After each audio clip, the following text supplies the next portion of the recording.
ದಿವಂಗತ ಮಾಜಿ ಮುಖ್ಯಮಂತ್ರಿ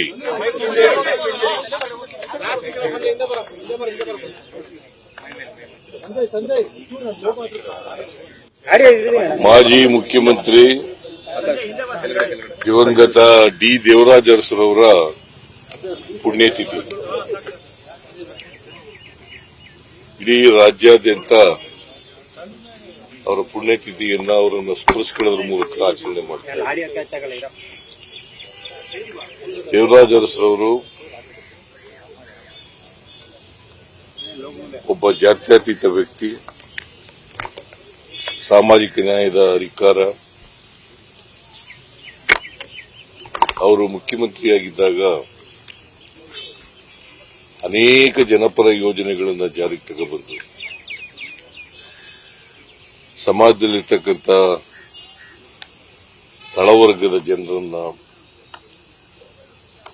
ಮೇಲಕ್ಕೆತ್ತಕ್ಕಂಥ ಪ್ರಯತ್ನವನ್ನು ಮಾಡಿದ್ರು.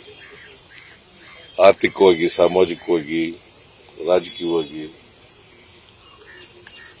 ಅವರನ್ನ ಮುಖ್ಯವಾಹಿನಿಗೆ ತರ್ತಕ್ಕಂಥ ಪ್ರಯತ್ನವನ್ನು ಮಾಡಿದ್ರು. ಅವನೂರು ಆಯೋಗ ರಚನೆ ಮಾಡಿ ಕರ್ನಾಟಕದಲ್ಲಿ ಹಿಂದುಳಿದ ಜಾತಿಗಳಿಗೆ, ಹಿಂದುಳಿದ ವರ್ಗದ ಜನರಿಗೆ ಶಿಕ್ಷಣ ಕ್ಷೇತ್ರದಲ್ಲಿ ಮತ್ತು ಉದ್ಯೋಗದಲ್ಲಿ ಮೀಸಲಾತಿಯನ್ನು ಕೊಡತಕ್ಕಂಥ ಪ್ರಯತ್ನವನ್ನು ಜಾರಿಗೆ ಕೊಟ್ಟು ಅದನ್ನು ಮಾಡಿದರು. ಆಮೇಲೆ ಮೈಸೂರು ರಾಜ್ಯ ಅಂತ ಇತ್ತು. ಸ್ವಾತಂತ್ರ್ಯ ಬಂದ ಮೇಲೆ ಮೈಸೂರು ರಾಜ್ಯ ಅಂತ ಇತ್ತು. ಕರ್ನಾಟಕ ಏಕೀಕರಣ ಆದರೂ ಕೂಡ 1940 ನವೆಂಬರ್ 1ನೇ ತಾರೀಕು ಏಕೀಕರಣ ಆಯಿತು, 56ನೇ ಇಸ್ವಿ. ಆದರೂ ಕೂಡ 73ರವರೆಗೆ ಕರ್ನಾಟಕ ಅಂತ ಆಗಿರಲಿಲ್ಲ ರಾಜ್ಯ. 1973ರಲ್ಲಿ ಕರ್ನಾಟಕ ಅಂತೇಳಿ ನಾಮಕರಣ ಮಾಡಿದ್ರು. ಮುಂಬೈ ಕರ್ನಾಟಕ, ಹೈದರಾಬಾದ್ ಕರ್ನಾಟಕ, ಬಳ್ಳಾರಿ, ಉಡುಪಿ, ಮಂಗಳೂರು ಇವೆಲ್ಲ ಸೇರ್ಕೊಂಡ ಮೇಲೆ ಕರ್ನಾಟಕ ಅಂತ ಆಗ್ಬೇಕಾಗಿತ್ತು ಆಗ್ಲೇನೆ. ಆದ್ರೆ ದೇವರಾಜ ಅರಸರವರು ಅದನ್ನ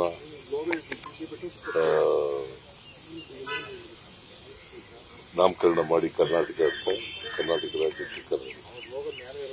ಈ ವರ್ಷ ಅದರ 50ನೇ ವರ್ಷ ಆಚರಣೆ ಮಾಡ್ತಾ ಇದ್ದಾರೆ.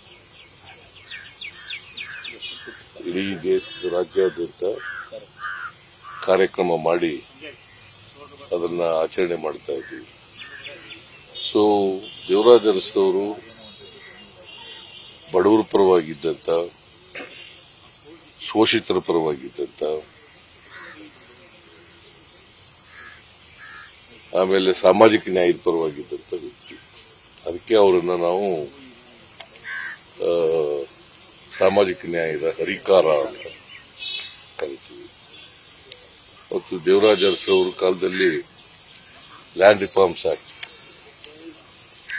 ಅದನ್ನು ಜಾರಿ ತಂದು ಉಳುವವನೇ ಒಡೆಯ ಮಾಡುವಂತ ಕೀರ್ತಿ ದೇವರಾಜ ಅರಸರಿಗೆ ಸಲ್ತದೆ.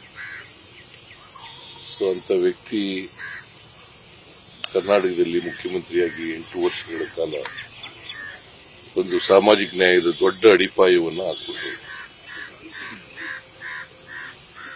ಆ ಅಡಿಪಾಯ ಹಾಕಿದ ಮೇಲೆ ಸಾಮಾಜಿಕ ನ್ಯಾಯ ಕರ್ನಾಟಕದಲ್ಲಿ ಮುಂದುವರೆದಿದೆ. ಮತ್ತೆ ಕಾಂಗ್ರೆಸ್ ಪಾರ್ಟಿ ಮಾತ್ರ ಸಾಮಾಜಿಕ ನ್ಯಾಯ ಪರವಾಗಿದೆ.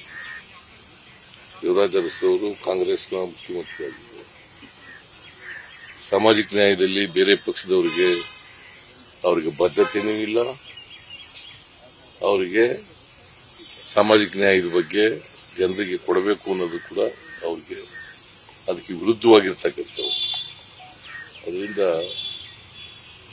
ಅವರು ಕಾಂಗ್ರೆಸ್ ಪಾರ್ಟಿಯ ಪ್ರಮುಖ ನಾಯಕರಾಗಿ ಈ ನಾಡಿನಲ್ಲಿ ಬದಲಾವಣೆ ತರಲಿಕ್ಕೆ, ಪರಿವರ್ತನೆ ತರಲಿಕ್ಕೆ ಪ್ರಯತ್ನವನ್ನು ಮಾಡಿದರು. ಅವರನ್ನು ಸ್ಮರಿಸಿಕೊಂಡು ಅವರು ಯಾವ ಹಾದಿನಲ್ಲಿ ನಡೆದಿದ್ರು ಅದೇ ಹಾದಿನಲ್ಲಿ ನಡೀತಕ್ಕಂಥ ಪ್ರಯತ್ನವನ್ನು ನಮ್ಮ ಸರ್ಕಾರನೂ ಕೂಡ ಮಾಡ್ತದೆ ಅಂತೇಳಿ ಅದೇ ಅವರಿಗೆ ಸಲ್ಲಿಸ್ತಕ್ಕಂಥ ಗೌರವ.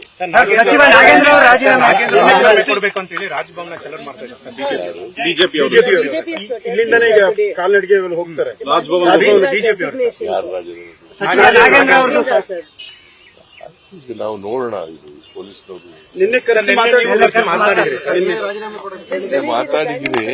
ಮಾತಾಡಿದ ತಕ್ಷಣ ರಾಜೀನಾಮೆ ಕೊಡು ಅಂತ ಹೇಳಿದ್ದೀನ. ಸೂಚನೆ ಏನಾದ್ರೂ ಕೊಟ್ಟಿದ್ದೀರಾ ಅಂತ ಸರ್? ನ್ಯೂಸ್ ಫಸ್ಟ್ ನಿರ್ಭೀತಿಯಿಂದ ನಿಮ್ಮ ಪರವಾಗಿ.